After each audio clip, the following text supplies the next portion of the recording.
Se inscreva no canal Motivação e Fé 28. Livro de Juízes, capítulo de número 6. Nós vamos no verso 1, no verso 6 e depois nós vamos ao verso 10. Diz assim o verso 1: Os filhos de Israel fizeram o que era mal aos olhos do Senhor, e por isso o Senhor os entregou nas mãos dos midianitas durante 7 anos. Repita comigo: 7 anos. Assim Israel ficou muito debilitado com a presença dos midianitas. Então os filhos de Israel clamaram ao Senhor. Repita comigo: muito debilitado. Verso 10: E disse: Eu sou o Senhor, o Deus de vocês. Não adorem os deuses dos amorreus, em cuja terra vocês estão morando.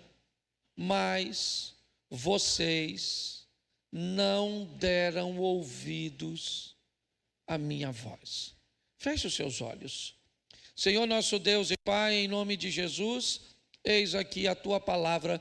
Continua falando conosco, em nome de Jesus, é o que eu te peço. Amém. Glória a Deus. Amém. Bom, algumas coisas eu gostaria que você parasse para refletir aqui e depois continuasse olhando de forma mais objetiva. Tem coisas que Deus vai te transmitir aqui, tem coisas que Ele vai transmitir a você no particular. Mais uma vez, o povo de Deus está enfrentando o domínio de um outro povo. Mais uma vez, Israel está sendo assolada, está sofrendo com a presença de alguém que vai dominá-lo, subjugá-lo. Isso deveria ser basicamente impossível, já que este povo tem Deus como seu companheiro de jornada. Aliás, a história de Israel sempre oscila entre liberdade e escravidão, vitória em momentos de glória e momentos de vergonha e de derrota. Você vai ver ao longo da caminhada do povo de Deus essa instabilidade do povo. Mas hoje eu quero te chamar a atenção para algumas coisas aqui. O inimigo agora são midianitas, amalequitas, alguns povos que estão descendo do Oriente para agir contra Israel. Uma coalizão de 3 nações que vai subjugar Israel. Na verdade, eles não querem muito roubá-los. Não. A intenção é só destruir tudo que eles produzem durante o ano. Todo o período de plantio e colheita, eles são atacados pelos seus inimigos. E é exatamente por isso que eles ficam debilitados, que eles enfraquecem. Em algumas traduções, que eles empobrecem. Deus usando uma nação inimiga para atacar seu povo. Nós vimos nos 3 versículos, primeiro, que essa é uma crise que já dura 7 anos. Durante 7 anos, este povo vem trazendo seus rebanhos consigo para pisotear as plantações, para destruir as plantações. É só isso que eles querem. Eles querem humilhar. Eles não precisando dos recursos de Israel. Eles não estão entrando ali para saquear e pegar porque estão passando fome, porque tem necessidade. Não é nada disso. Eles simplesmente são mais fortes. E para ser forte, eles precisam de exércitos. Eles precisam de material bélico. Eles precisam de homens grandes. É assim. Você nunca viu falar de valentes, a não ser com Davi. Porque o povo nunca precisou de valentia. O povo sempre precisou da presença de Deus. Porque quando Deus estava presente e o povo fazia a sua parte, não interessa o tamanho do inimigo, o povo ia vencer, porque a vitória era garantida por Deus. As outras nações não. Eles precisam de carro, cavalos, cavalheiros. É assim.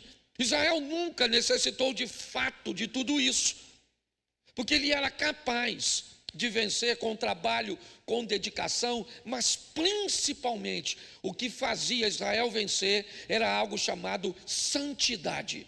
Quando Israel resolvia viver e trilhar um caminho correto, obedecendo às leis de Deus, já era. Inevitavelmente, eles venciam. Mas todas as vezes que Israel se rebelava, Deus é pai. Então, Deus utiliza de um sistema de correção, de disciplina. E o que ele fazia? Usava as nações poderosas para fazer isso. 7 anos é o que nós vimos. Durante 7 anos, obviamente, que o povo empobreceu e enfraqueceu em todas as áreas. Todas as áreas do povo de Deus foram afetadas com empobrecimento, com enfraquecimento, com perda de fé, com a autoestima lá embaixo, com a autoimagem lá embaixo. O povo está vivendo um momento muito difícil já durante 7 anos, como vimos. Mas o motivo está no verso 10. Esse povo resolveu adorar outro Deus. Este povo resolveu ter medo de Baal.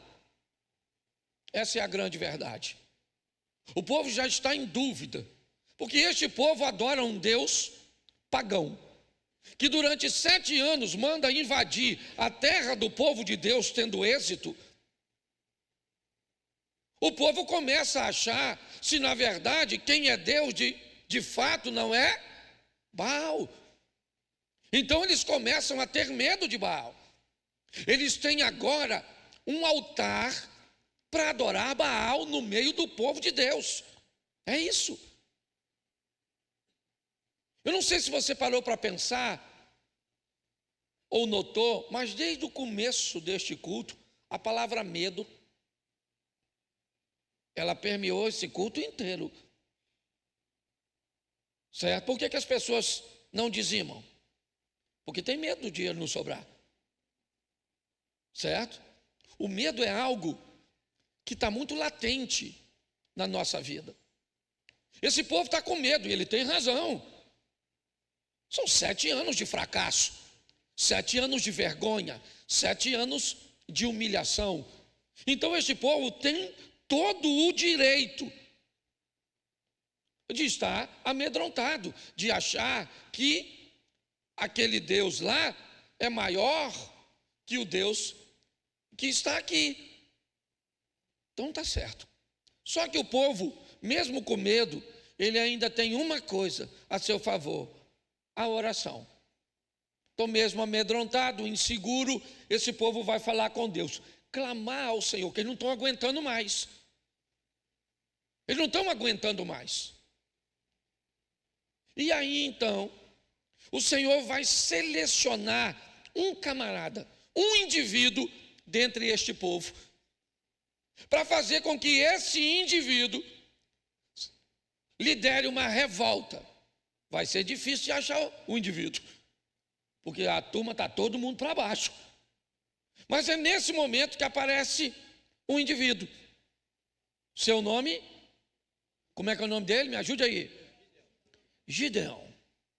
Gideão é um indivíduo que vai ser selecionado para liderar uma revolta. E ele aparece aqui, ó, verso 11. Então o anjo do Senhor veio e sentou-se debaixo do carvalho que está em Ofra, que pertencia a Joás, da família de Abiezer.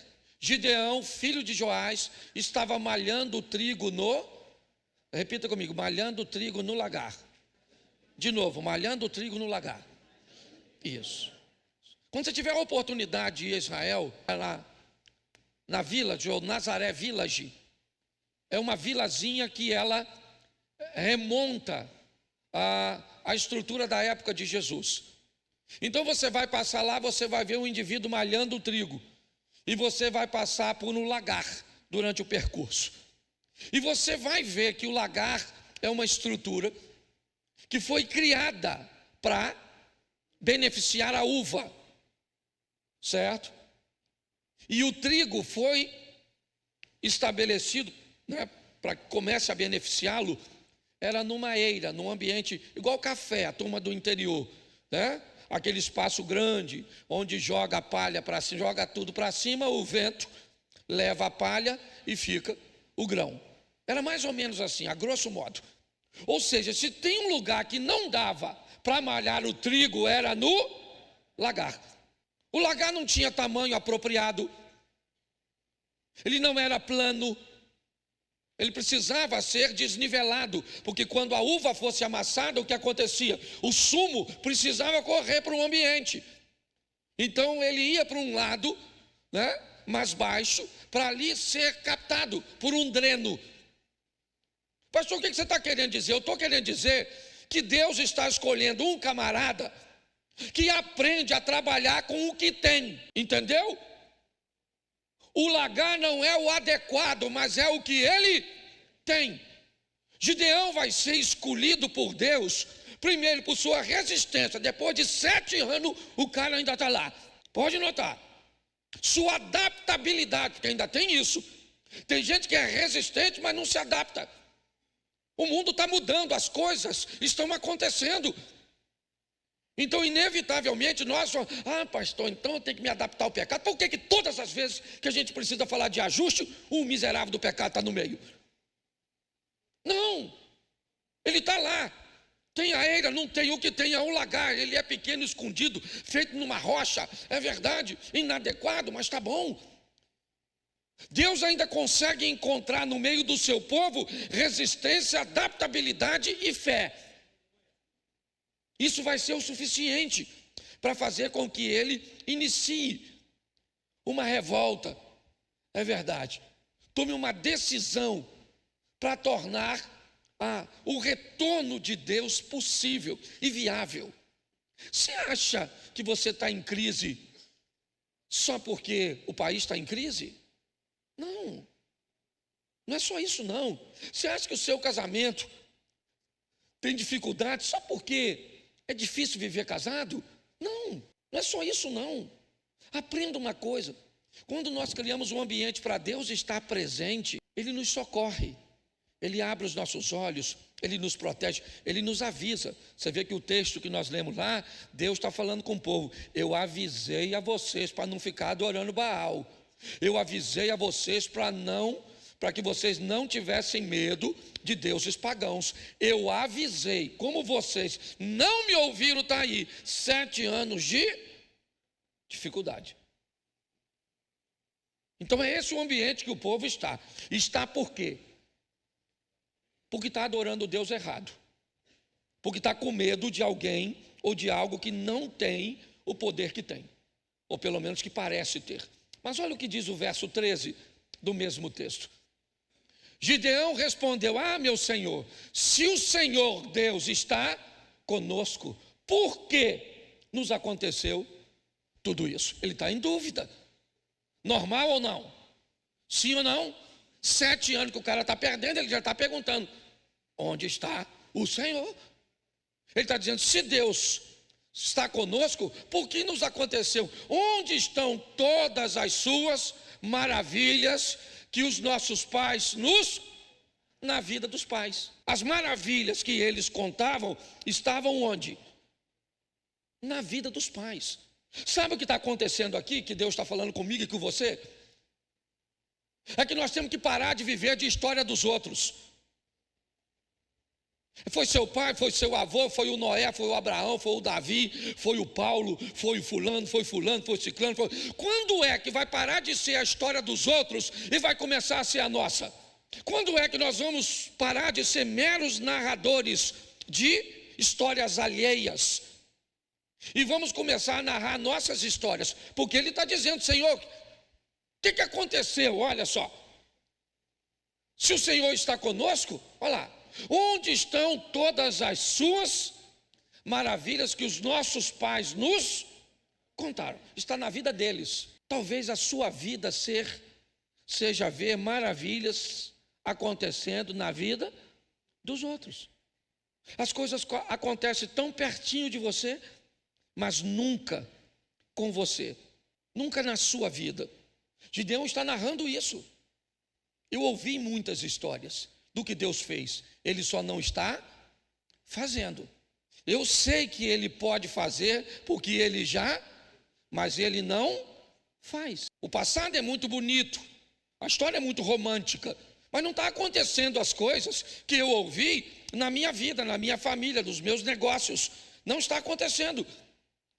Ele está dizendo, eu estou resistindo isso, eu me adaptei para malhar o trigo no lagar, eu ainda tenho um pouco de fé, mas posso falar francamente, Senhor, onde o Senhor está? Aqui o Senhor não está, porque se o Senhor estivesse aqui, isso não estaria acontecendo. Cadê o Senhor? Às vezes você procura Deus na sua vida, às vezes você procura Deus no seu casamento, às vezes você procura Deus nas suas finanças, e muitas vezes ao procurá-lo você não o encontra. É isso que ele está dizendo. Cadê, Senhor? Cadê? Cadê os Deus que abrem mar? Cadê o Deus, né, de Josué? Cadê? Isso só virou histórias do nosso passado, mas nós não vivemos de passado, nós vivemos do agora, e é isso que ele está narrando. Ele vai ter que aprender que a história dos outros é bonitinha, mas não sustenta a nossa caminhada. O que sustenta a nossa caminhada são as nossas histórias com Deus. Pare de viver narrando a história dos outros e comece a viver narrando as suas. É possível acontecer isso. Mas o anjo está chamando ele. Chama Gideão. Depois você lê, que eu não sou obrigado a ler tudo. Homem valente. Ele está desanimado. Ele falou: estou malhando o trigo no lagar aqui, a chapa está quente, o negócio está difícil, certo? Mas o anjo, é engraçado porque olha só o que o anjo falou com ele no verso 14. Então o Senhor, né, o anjo virou para Gideão e disse o quê? Vai nessa que você e livre Israel das mãos. Não é verdade que estou enviando você? Deixa eu falar uma coisa para você, eu não sei o que te sobrou, mas Deus está dizendo para Gideão: Gideão, meu filho, fala o seguinte, vai com o que tu tem. Sobrou foi esse fosquinha? Começa com ele. Sobrou foi o quê? Foi só esse dinheirinho? Sobrou foi só isso. Pega o que você tem e vai embora. Bora, Gideão, vai nessa tua força, só o que sobrou. Pega o restante que sobrou. Você ainda está na igreja, você ainda tem força para vir aqui, você ainda tem força para dar um gloriazinho, para cantar, você ainda tem força para dar uma oferta, você ainda está vivo, você ainda tem força.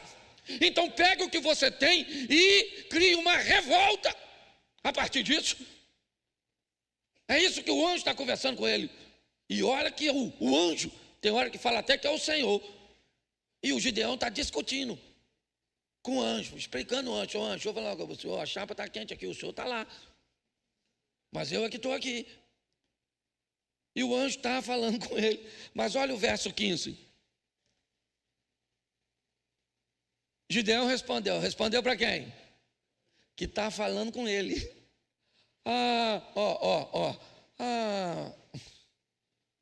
Meu Senhor, como livrarei Israel?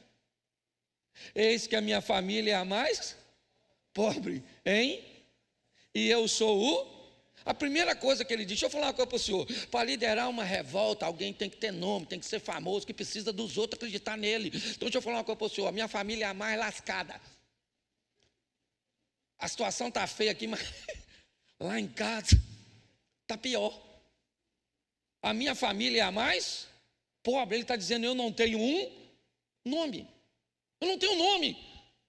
Você está entendendo? As pessoas não vão acreditar em mim. A minha família não tem um pedigree. Sabe?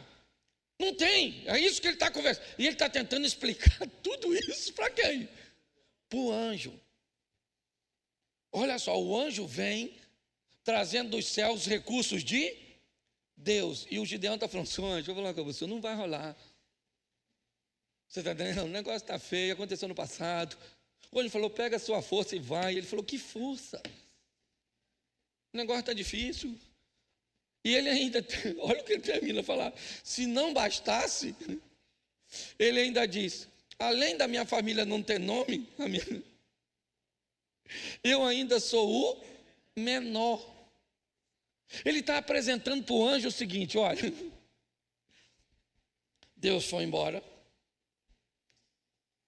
minha família é a mais pobre, e lá de casa eu sou o menor. O que ele está dizendo? Que ele não tem recursos. Ele está tentando apresentar uma justificativa, certo? De que não vai acontecer. Não vai acontecer. Mas o anjo está falando com ele, e ele tem uma experiência. Depois você lê, que eu não quis pegar o restante do contexto. Mas ele está conversando, o anjo tentando explicar a ele: vai na tua força. Ele diz: mas ela é pouco, mas a minha casa é a pequena, é a menor, eu sou o menor na minha casa. E o anjo, você sabe que ele ficou meio animadinho? O anjo falou: rapaz, vai embora, vamos embora. Vai começar por você. Você acredita que Deus pode fazer alguma coisa através de você? Pelo número de pessoas. Porque tem hora que você olha e diz: pastor, não vai fazer nada, pastor. Aliás, eu não estou nem afim que faça mais, já demorou tanto. De vez em quando você está assim.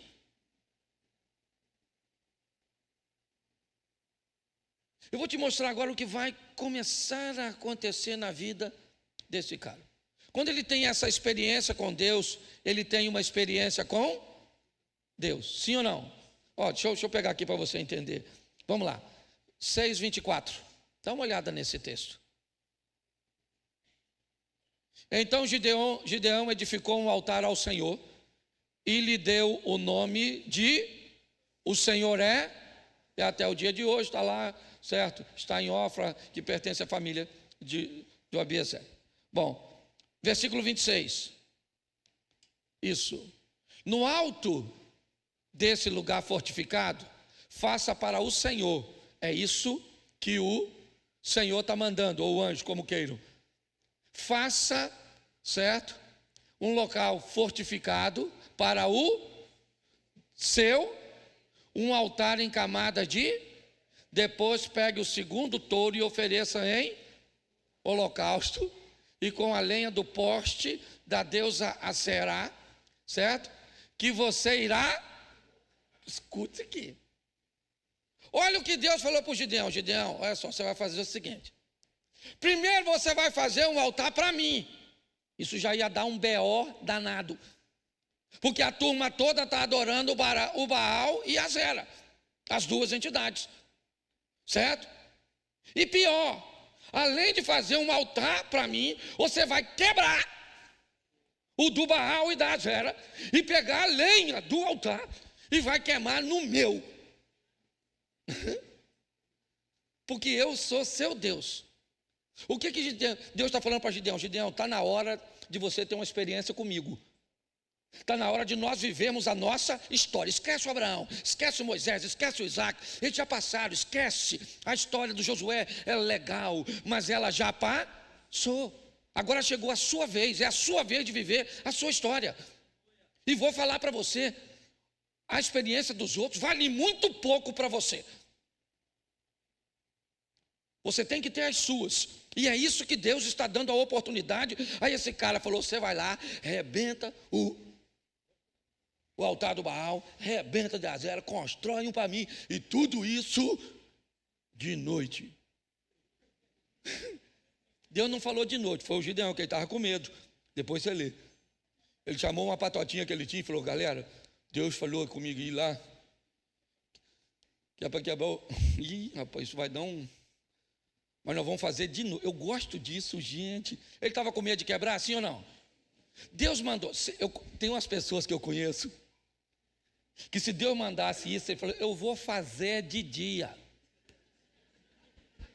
para que todo mundo vê. Porque fazer de noite é para gente que não tem coragem. Uma vez Tomé falou para Jesus: o senhor está querendo ir em Betânia, o senhor sabia que estão querendo matar o senhor aí? Ele falou: mas eu vou de noite. Se Jesus falou que ia de noite, o que é que tem o Gideão falar? Por que você quer tomar a decisão e enfrentar todo mundo no peito? Daniel era um homem de Deus, sim ou não? Quando chegou que ele não queria comer a comida lá do rei, o que é que ele fez? Ele enfrentou as penais? Não, ele falou: as penais, chega aí, maluco. Pô, dá uma oportunidade aí, a gente não comer essa comidinha, não. Beleza? As peneiras falaram, mas vocês vão ficar magrinhos, vai dar um problema danado aí, pô, na hora do exame de sangue. Poxa. Aí ele falou assim, não, faz o seguinte, faz um período aí de experiência. E aí os meninos estavam fortes. Deixa eu falar uma coisa para você. Deus mandou você fazer, mas é responsabilidade sua. Decidir de como vai fazer. Para com esse negócio de você ter fé, talvez você está se lascando por causa disso. Tem uns troços que você tem que fazer com estratégia. Ele chamou a turma e falou, ó, Deus falou para me arrebentar o altar lá do Baal. E de Azera fazer um para ele, e amanhã de manhã, quando o pessoal acordar, cadê o altar dos deuses? Sumiu tudo, só ficou o de Deus. De quem? Deus ainda falou, porque eu sou o seu, ele não está falando sou de todo mundo, ele falou sou só o seu. Então, por enquanto, só eu e você, e essa turma. Por de noite, depois você vai ler que a fofoca é maneira. Eu estou só botando você assim, aguçando. Ele vai lá, olha, verso 27, já lemos? Vamos lá. Então Gideão levou os 10 homens dos seus servos e fez como o Senhor lhe havia, mas porque teve da casa do seu e dos homens daquela cidade, não fez, mas ele estava andando com Deus. Deus era o Deus dele, mas ele tinha o medo que o paralisava ou que ele conseguia controlar? Que ele conseguia? Então, por favor, você é gente. Tem hora que vai dar medo. Tem medo de casar? Tenha medo de casar. É normal. Entendeu? Tem medo, tem medo. Medo é um negócio saudável. Certo? Ele estava com medo, chamou a turma dele lá e foi de noite. Sim ou não? Sim ou não? Pois é, quebrou tudo, fez tudo. E aí, amanheceu. Quantos homens ele tem andando com ele? Isso. Dá para vencer Midianita? Não, mas pelo menos já tem uns 10 caras. Tem gente que não tem ninguém. Lá na rede social você tem 10 seguidores. Você já está maneiro. Se tem mais, já está no lucro. Está com mais do que Gideão. Você consegue entender? Está lá. Agora ele quebra. Mas quando ele quebrou, que amanheceu, aí... Olha o que aconteceu. Verso de número, vou ler a partir do 28. Isso, dá para. De madrugada, quando os homens daquela cidade se levantaram, eis que o altar de Baal estava, e o poste da deusa Azera que estava junto dele, cortado, certo? E o referido segundo touro tinha sido oferecido no altar, que tinha sido, mas até o momento ninguém sabe quem fez. O pessoal só está escandalizado. Cadê o altar de Baal? Cadê o poste de Azera? Cadê o touro? Lascou-se tudo. Vamos lá, olha. Põe 29, santo varão. E diziam uns aos outros, ó a fofoca, quem fez isso, gente? Certo? E aí, o chefe dos fofoqueiros diz o quê? Quem fez isso foi filho de... Aí pronto. Pronto. Agora o bicho pegou. Já estão sabendo que o tal do Gideão resolveu quebrar as paradas tudo. E servir a um só, romper com os vínculos, viver uma vida diferente. Você está entendendo? E ele resolveu isso e não falou porque quem mandou ele fazer foi... Então, quando Deus mandar você fazer algo, não espere ser ovacionado pelos outros. Às vezes você começa a fazer e ninguém vai entender. Pare de achar que quando você começa a fazer, todo mundo tem que dizer, glória a Deus. Verso 30. Então os homens daquela cidade disseram a Joás, traga o seu filho para fora, para que seja, pois derrubou o altar cortou o poste da deusa, que estava junto. Agora o pai desse cara vai mostrar o que é pai. Macho. Foram na casa dele, pensa, lá na comunidade. O menino dele foi enquadrado. Vamos lá. Bateram na porta do pai do garoto. Falaram, traz esse humilhante para fora, que hoje vai pro saco. vai morrer. Só estou atualizando uma linguagem carioca. Certo? Sim ou não? Olha o pai dele, olha o pai dele, olha o pai dele, olha o pai dele. Verso 31. Porém, Joás, o pai dele, disse o quê? Disse a todos que se puseram contra ele: vocês querem defender a causa do Baal? Vocês querem livrá-lo? Quem defender a causa dele será morto ainda essa manhã. Se ele é Deus, que defenda a si mesmo. Afinal, derrubaram o seu altar. Ele nem falou que foi o filho dele, falou que ele derrubou. Não falou que foi o menino dele. Olha o que ele falou. Ele falou: cara, presta atenção, o altar é de quem? Não, é de Deus, sim ou não? Se alguém foi lá e derrubou o altar de Deus, Deus é que se defenda. Porque se eu estou aqui para defender Deus, ele não é Deus, quem é Deus sou eu, um Deus que precisa da minha defesa. E ele já falou logo: se alguém se meter com o meu menino, certo? Só porque alguém derrubou o altar, vai se ver. Eu gosto desse pai que sai na defesa do seu filho, colocando agora Baal no seu devido. Isso, é só isso que está acontecendo. Por quê? Porque se eu voltar lá atrás para você, o motivo pelo qual Israel está enfrentando tudo isso é porque está adorando e temendo outro Deus, sim ou não? Então Deus vai fazer tudo o que vai fazer aqui só para uma coisa: para esse povo parar de ter medo de outro Deus, parar de servir a outro Deus e se prostrar e adorar somente a Ele, certo? E a lei do Moisés, o decálogo lá, somente um Deus, e é isso que ele está fazendo. Então ele agora, olha como é que as coisas acontecem. Agora ele derrubou o poste, sim ou não? Ele derrubou o altar de Baal, sim ou não? Ele queimou o touro lá que se lascou, sim ou não? E agora, que beleza, quantos homens ele tem para segui-lo? Ele agora faz uma convocação. Capítulo 7, verso 3. Olha quantas pessoas aparecem. Vamos lá, irmão. Isso. Só lê a partir de baixo ali, ó. Então, 22 mil homens e 10 mil. Então, quantos homens estavam com ele? Quantos homens estavam com ele? Faz a multiplicação da ciência exata.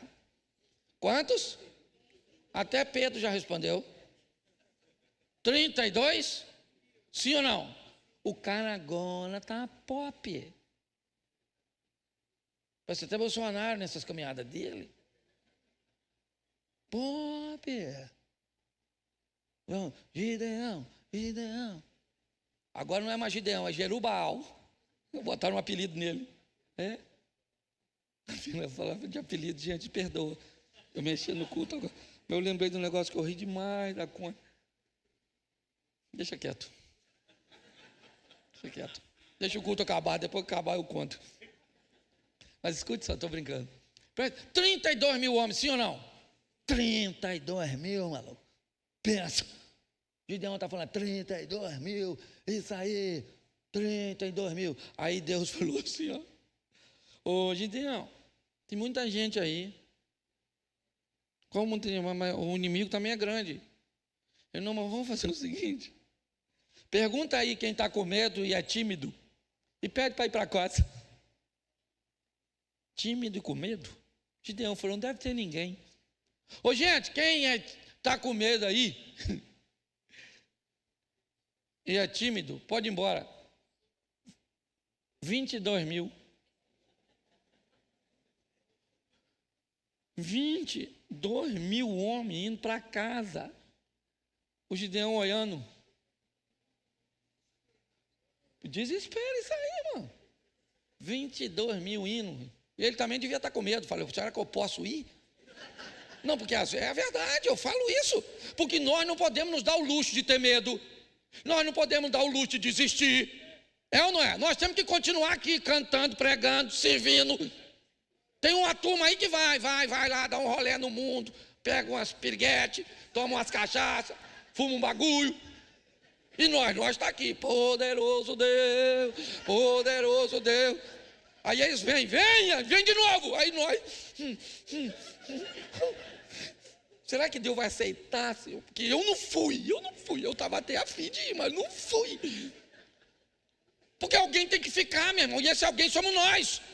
Nós vamos ficar adorando, nós vamos ficar clamando, nós vamos ficar servindo, vamos ficar trabalhando.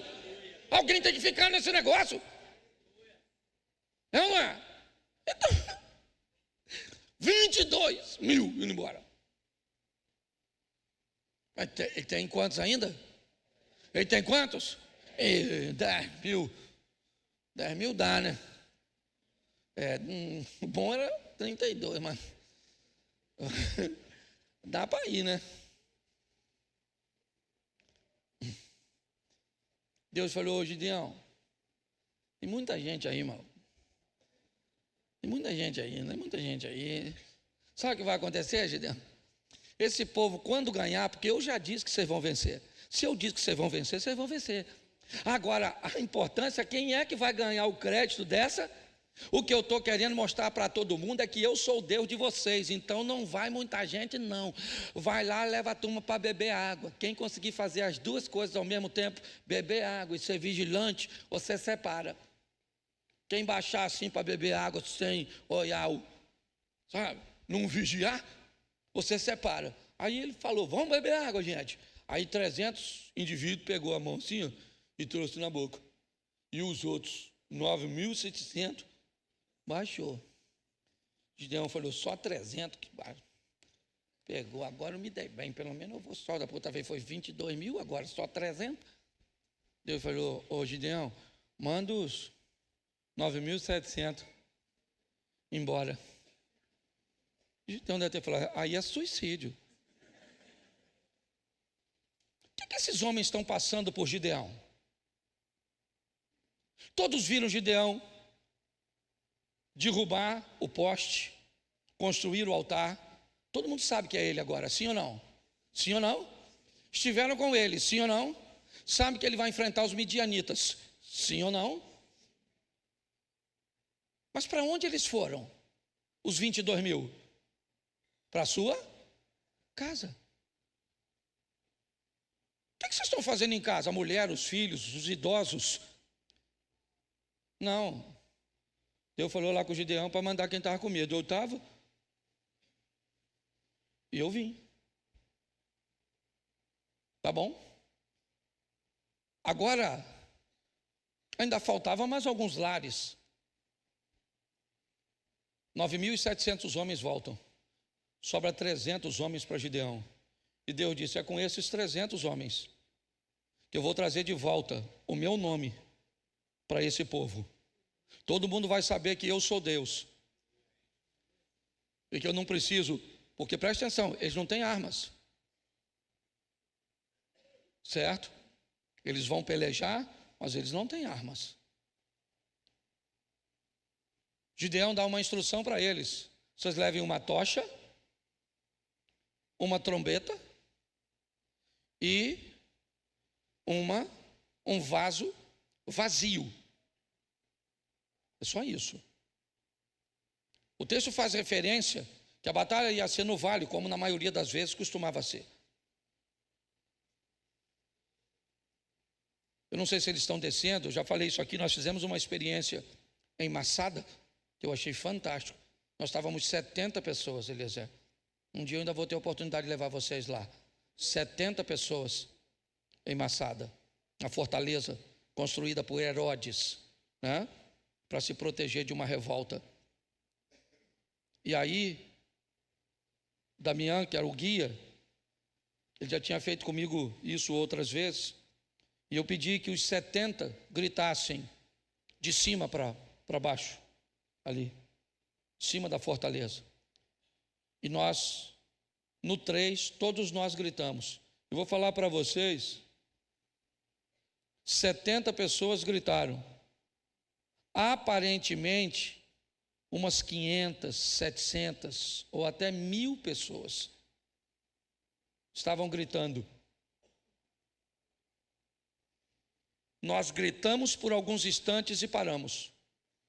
Então o eco foi sendo distribuído por aquela planície. É impressionante. Talvez isso explique por que eles achavam que tinham tanta gente por causa desse efeito.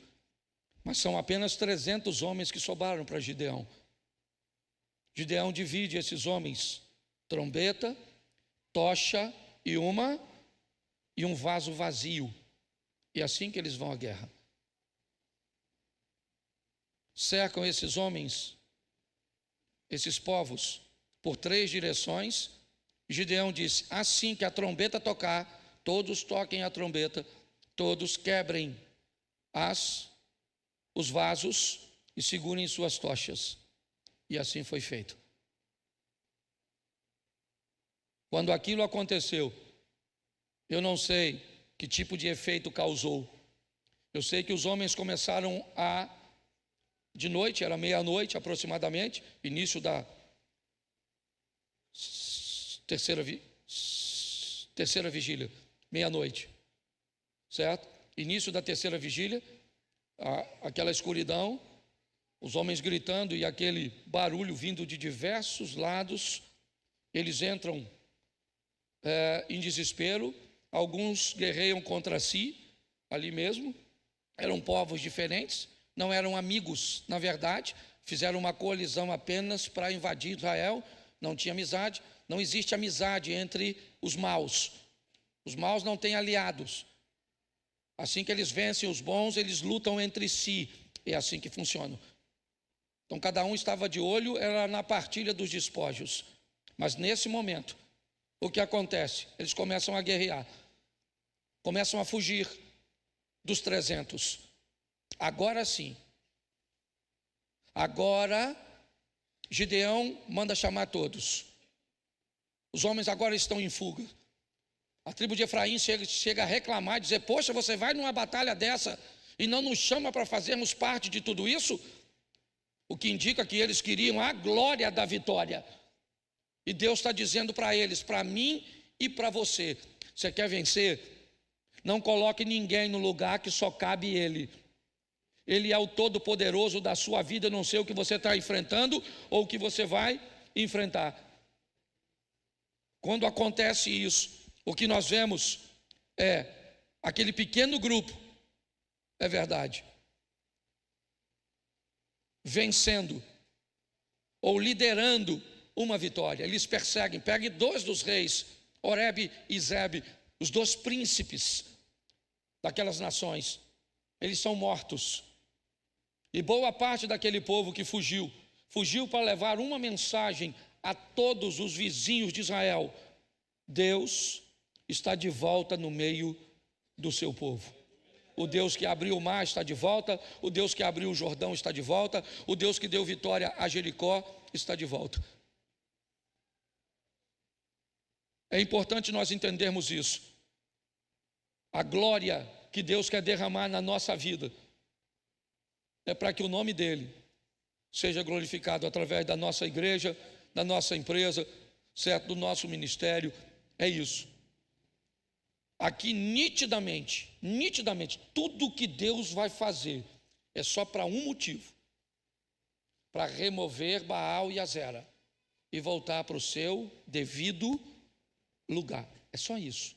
Tudo que ele faz, em cada passo que ele faz, usando Gideão, é verdade. Sabe o que eles pedem no final, Eliezer? Para que Gideão lhe seja rei. Ele aceitou? Não. Ele disse: vocês não estão entendendo o que Deus tentou explicar a vocês durante todo esse processo. Vocês não conseguem entender. Não fui eu que fiz tudo isso, foi Deus. Nós estamos nos Juízes. Você acha que o povo aprendeu? Não. Foi só chegar Samuel e o povo pediu o quê? Um rei. Se não tivermos cuidado, sabe o que você vai fazer? Vai botar o pastor no lugar de Deus. E pior, tem uns que gostam, que se sentem. Certo? Se você não abrir o olho, você coloca o dinheiro no lugar de Deus. Você coloca o emprego no lugar de Deus. Você coloca seus filhos no lugar de Deus. Essa é a grande verdade. Com a sutileza que só Satanás sabe fazer, sem que nós sejamos capazes. Então Deus deixa bem claro, Davi quebrou a cara por causa disso. Todas as nações vizinhas, todas basicamente, todas as vezes que um homem ocupava um cargo muito alto, por que você acha que Faraó fez aquelas pirâmides? Por que você acha que Nabucodonosor fez os jardins suspensos? Por que você acha que Alexandre, com o farol de Alexandria? Porque todos os homens, quando cresciam demais, sabe o que eles se achavam? Deuses. E quando alguém é Deus, tem que fazer algo do tamanho de Deus. É assim, isso é até hoje. Essa doença continua até hoje. Então vou falar uma coisa para você. Gosto de ser seu pastor. Agora estou muito longe de ser seu Deus. Gosto de te influenciar, mas não tenho nenhum desejo de manipular você. É criar em você a capacidade de viver ao lado do Deus Todo-Poderoso, que pode dar a você o que ninguém pode dar, mas com um propósito único: que todos, quando olhem para você, descubram que não tem a ver simplesmente com você. Tudo é dele, por ele, para ele, são todas as... Eu não sei o que você está enfrentando hoje, só sei que talvez hoje você pode estar como Gideão. Mas as histórias bíblicas contam que é um Deus que cura, um Deus que liberta, um Deus que faz. A igreja de antigamente, perto da minha casa, era muito mais igreja do que a de hoje. Sério? Porque os crentes daquela época eram muito mais, crentes do que hoje. Fale isso por você, por mim não. Não tem essa história não. Nós não estamos aqui para contar história do passado e de outras pessoas. Nós estamos aqui para nos inspirar no que aconteceu, mas para viver hoje a nossa história.